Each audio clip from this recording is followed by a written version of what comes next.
Plant FAQs. Dischidia nummularia, string of nickels.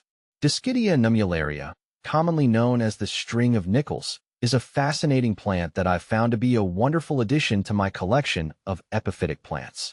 Its unique round leaves and trailing growth make it a striking visual when hung in baskets or mounted on driftwood.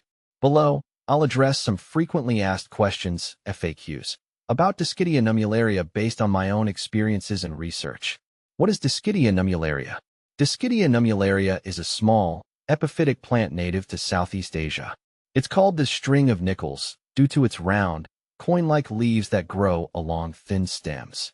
In nature, this plant typically grows on trees, relying on moisture in the air. Its waxy leaves help it retain water, making it relatively low maintenance compared to other houseplants. How to care for Dischidia nummularia? Light. One of the most important aspects of caring for Dischidia nummularia is providing the right light. This plant thrives in bright, indirect sunlight. I've found that it can tolerate some early morning sun, but it's best to avoid harsh, direct afternoon light, which can scorch the leaves. Watering. When it comes to watering, I usually water Dischidia nummularia once every week or two. The key is to let the top of the growing medium dry out between waterings. If you overwater, you risk root rot, which can be fatal. However, it also doesn't appreciate being bone dry for too long. Keep an eye on its leaves. If they start to wrinkle, it's a sign that it needs more water.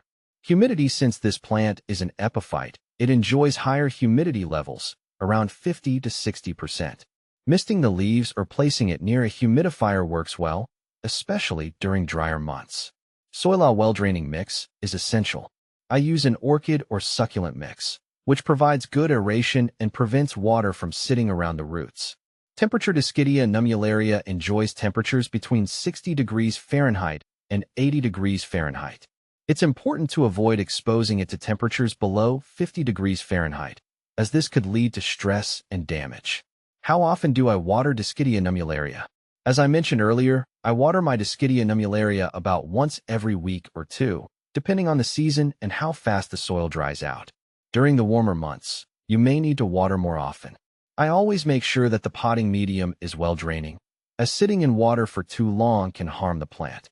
A good rule of thumb: water when the top inch of the soil is dry. How to propagate Dischidia nummularia? Propagating Dischidia nummularia is surprisingly simple. You can propagate this plant via stem cuttings. Here's how I do it. Take a cutting. Cut a healthy, 3 to 4 inch piece of stem with at least a few nodes. Let it callus. Allow the cut end to dry and callus over for a day or two to prevent rot. Plant in the right medium. I typically place the cutting in a well-draining potting mix, ensuring that the nodes are slightly buried. Water sparingly. Keep the soil lightly moist but not soggy. In a few weeks, you should start to see new growth. I've had the best success when I propagate during the spring or summer, as warmer temperatures encourage faster rooting. Can you grow Dischidia nummularia indoors? Yes. Dischidia nummularia is an excellent indoor plant. Its small size and trailing growth make it perfect for hanging planters or mounted displays. Just ensure it receives plenty of bright, indirect light, and the indoor environment maintains sufficient humidity. I keep mine near a bright window but shield it from direct sunlight, which can cause leaf burn. Is Dischidia nummularia toxic? One of the benefits of Dischidia nummularia is that it's non-toxic to pets and humans. This makes it an excellent choice for homes with curious pets or children. What to plant with Dischidia nummularia? If you're looking for companion plants for Dischidia nummularia, try pairing it with other epiphytic plants like Tillandsia or Hoya species. They have similar care requirements, particularly in terms of light and water needs, and look visually harmonious together. I love mounting my Dischidia nummularia alongside other air plants to create a lush, living display. Common problems with Dischidia nummularia. Overwatering. One of the most common issues with Dischidia nummularia is overwatering. I've had my fair share of root rot in the past from being too generous with the watering can. The plant prefers to dry out between waterings, so always err on the side of caution. Pests. While it's relatively pest-free, I've occasionally dealt with mealybugs. If you notice these small, cottony pests, treat them with a gentle insecticidal soap or neem oil. Leaf yellowing. If you notice the leaves turning yellow, it could be a sign of overwatering, lack of light, or nutrient deficiency. Adjust the care routine accordingly, and it should bounce back. Benefits of Dischidia nummularia. Aside from its aesthetic appeal, one of the things I love about Dischidia nummularia is that it's a low-maintenance plant. It doesn't demand constant attention, and its air-purifying qualities are a bonus for indoor environments. Plus, it's a great plant for small spaces, thanks to its compact and trailing growth habit. Dischidia nummularia versus Hoya linearis. People sometimes confuse Dischidia nummularia with Hoya linearis due to their similar trailing habits.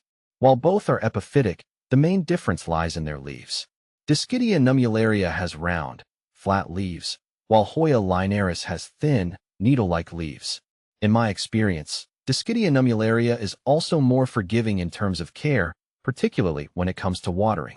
Caring for Dischidia nummularia has been a rewarding experience.